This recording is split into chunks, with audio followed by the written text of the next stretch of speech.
ഈ മനുഷ്യനാണ് show link Lee.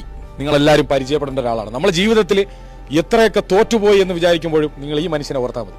അതായത് അമേരിക്കയിലേക്ക് പോകാനായിട്ട് അദ്ദേഹം 100-ൽ പരം പ്രാവശ്യം അപേക്ഷിച്ചു. അതൊക്കെ റിജക്ട് ചെയ്തു.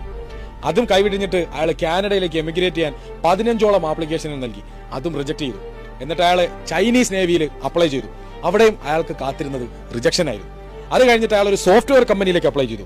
അപ്ലൈ ചെയ്ത 124 പേരിൽ 122 പേരും സെലക്ട് ചെയ്തു. ആ റിജക്ട് ചെയ്ത 2 പേരിൽ ഒരാൾ അദ്ദേഹമായിരുന്നു. ഇതെല്ലാം കഴിഞ്ഞിട്ട് അദ്ദേഹം സ്വന്തമായിട്ട് ഒരു ബിസിനസ് തുടങ്ങാൻ തന്നെ തീരുമാനിച്ചു.